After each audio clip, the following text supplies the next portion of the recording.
เติบอยู่แล้ว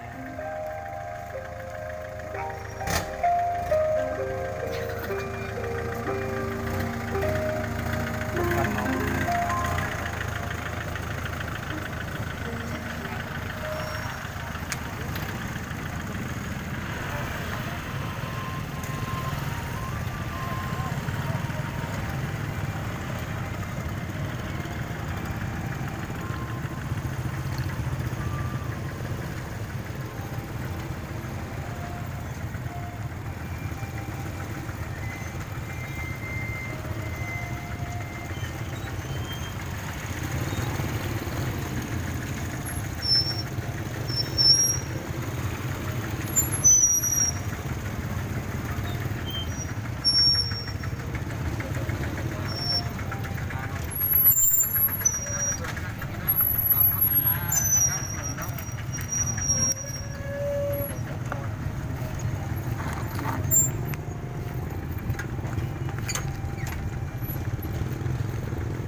ยันแล้วข้างหน้ามันยู่ดิ้นไปเนี่ย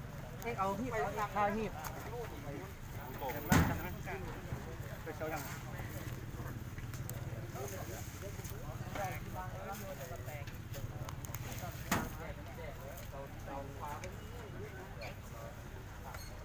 พุ่มนี่เลยของเรายิงตากแดด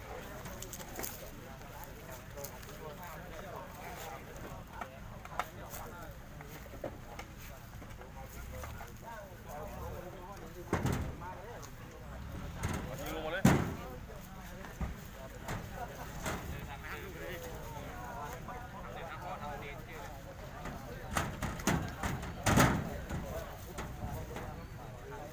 เวลาไปเนี่ยเอาเรือไปคน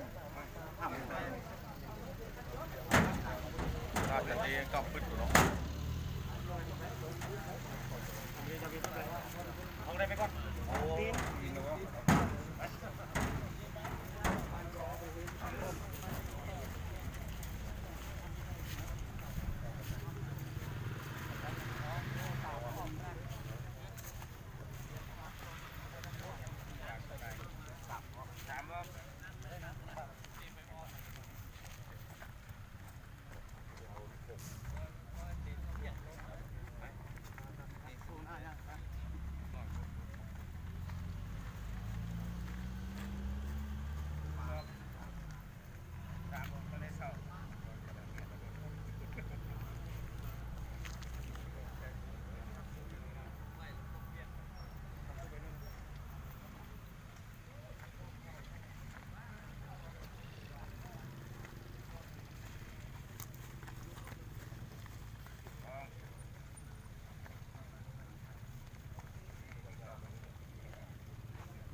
ก้อนว่ะ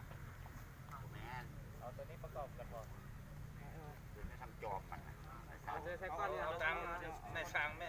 มาก้อนใส่บนนี้เอานี่ไปเลยมาแม่มาแม่ร้านเร็วดิ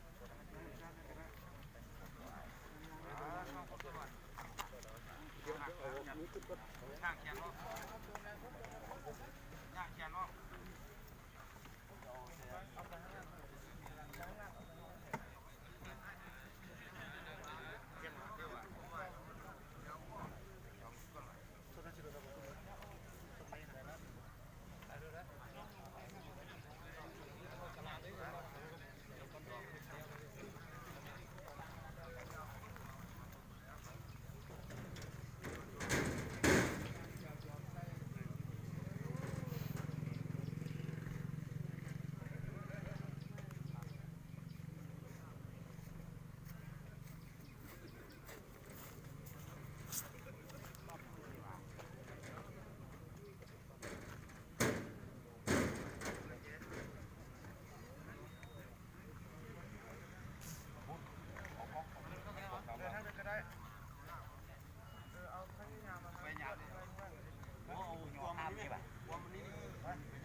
อะไรก็ได้ใช่ไหมอะไรก็ได้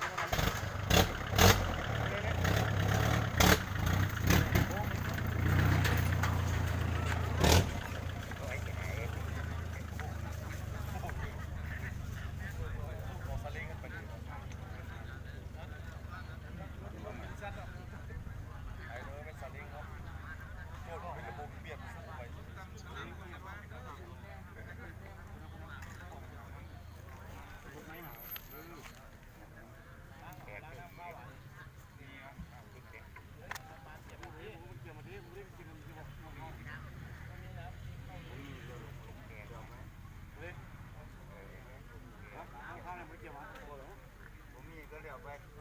นะดูนี่ไว้ป่ะ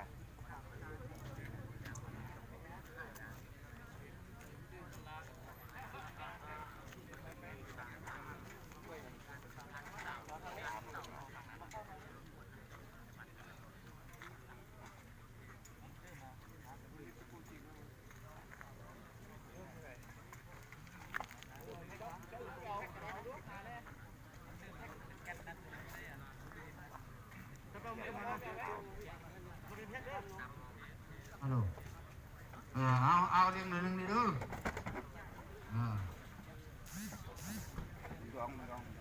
เห็นมันลงไปน้ำไหน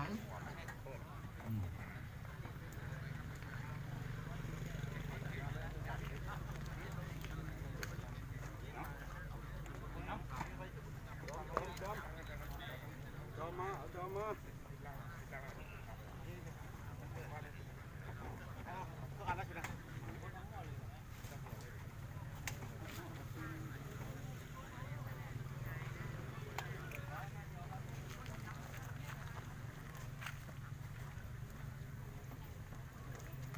สื่อสารเอาใส่เอากึ่มกันก่อน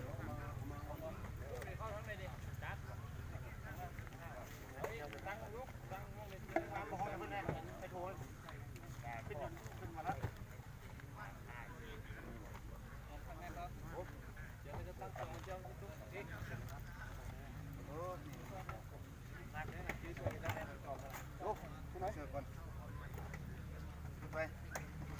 ลงมาก็ได้นะวัดนี่ละจังหวะมันรู้สึกจังหวะโอ้ยังมาเข้าครับ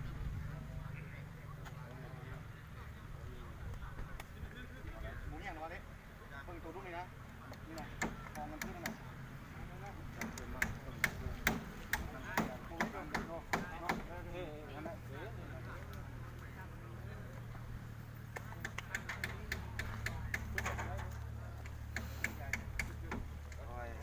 เอาไว้ที่น้ำจัน